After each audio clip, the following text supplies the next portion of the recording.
సమస్య వస్తుందట. సమస్య ఇచ్చిన కాడ పోయి పని చేయాలి. నాటకాలు చేస్తారు. ప్రపంచ ఖ్యాతి కోసం కృషి. సమ్మక్క సారక్కి ఖ్యాతి ఖండాలు దాటాలి. తెలంగాణ ఆత్మ గౌరవానికి ప్రతీకగా జాతర. శాశ్వత నిర్మాణాలు పటిష్టంగా ఉండాలి. మంత్రి కొండా సురేఖ. మాస్టర్ ప్లాన్పై సీతక్క అడ్లూరితో సమీక్షనంట. చేయాలి, అభివృద్ధి చేయండి.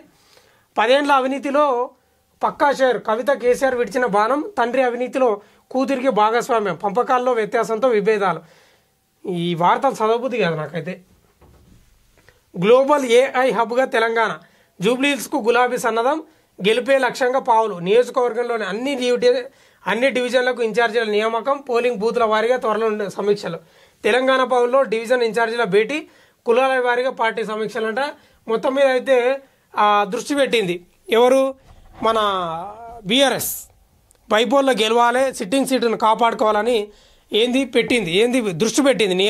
ఇన్ఛార్జీలను కూడా నియమించింది. వాళ్ళది కూడా ఏం లేదు సంసారం చక్కగా. రావుల శ్రీధర్ రెడ్డి ఓ పక్క, ఆయన పేరు విష్ణువర్ధన్ రెడ్డి ఆయన ఓ పక్క, తర్వాత ఇప్పుడు మాగంటి గోపినాథ్ గారి భార్య ఆమె ఓ పక్క. ఇక వీళ్ళు చాలదన్నట్లు వాళ్ళ అన్న వజ్రనాథు వీళ్ళ పంచాయతీ వీళ్ళది నడుస్తుంది ఏడా బీఆర్ఎస్ పార్టీలో. ఇక కాంగ్రెస్లో వాళ్ళ పంచాయతీ వాళ్ళకు ఉంది. అంజన్ కుమార్ యాదవ్ అంటారు, ఆయన కురేషవ్ ఇంకెవరు ఆయన అంటారు, నవీన్ కుమార్ యాదవ్ అంటారు, ఇంకెవరు అంటారు. వాళ్ళ పంచాయతీ వాళ్ళకి ఉంది. పంచాయతీ లేనిదల్లా బీజేపీలనే. ఆ లంకల దీపక్ రెడ్డి ఖరారు అయిపోయింది ఇక పూర్తి స్థాయిలో. ఆడ పంచాయతీ అయితే ఏం లేదు. చూద్దాం ఏం జరుగుతుందో. మొత్తం మీద అయితే తెలంగాణలో పాలిటిక్స్ చాలా తెలివిగా చేస్తున్నారు. బీసీ ఎస్సీ ఎస్టీ ప్రజలారా మీరు ఒంటి నిండా కండ్లేసుకొని ఉండాలి.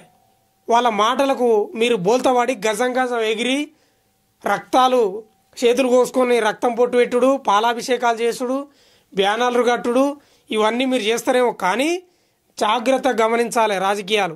అక్కడ బీఆర్ఎస్ కానీ కాంగ్రెస్ కానీ బీజేపీ కానీ లేకపోతే బోల్తా పడతారు మీ ఇష్టం. మీరు ఏదో పెద్దగా అనుకుంటారు కానీ వీళ్ళు ఏదో పెద్ద కలరింగ్ ఇస్తున్నారు అనుకుంటారు కానీ నిజాయితీగా ఏం లేదు. రాజకీయాలు చాలా లోతుగా గమనించాలి, లేకపోతే అర్థం కావు.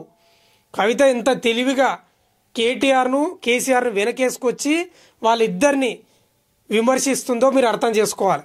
కేటీఆర్ కేసీఆర్ని విమర్శిస్తే నాకు తెలంగాణ ప్రజలలో మద్దతు ఉండదు, నా కండువాలు వేసుకోరు, నా పార్టీకి సంబంధించిన రేపు పెడితే నా మీటింగులకు రారు, నన్ను ప్రశ్నిస్తారు. ఎందుకంటే నీకు కేటీఆర్ అంతా సాయం చేసిండు కదా, జైల్లో పడితే నీకు కేసీఆర్ అన్ని పదవులు ఇచ్చిండు కదా, నువ్వు వాళ్ళనే తన్ని వచ్చినావు, వాళ్ళని విమర్శించి వచ్చినావు, తిట్టి వచ్చినావు, నీకు ఎందుకు వేయాల ఓట్లని విమర్శిస్తారని వాళ్ళిద్దరిని అన్నను తండ్రిని వెనకేసుకొచ్చి వీళ్ళని తిట్టి వస్తుంది. గమనించాలి మీరు.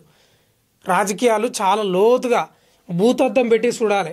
చాలా మంది ఏదో మా నాయకురాలకి అన్యాయం జరిగే, మా నాయకునికి అన్యాయం జరిగే అని పెద్ద పెద్ద కన్నీరు గారుస్తుంటారు.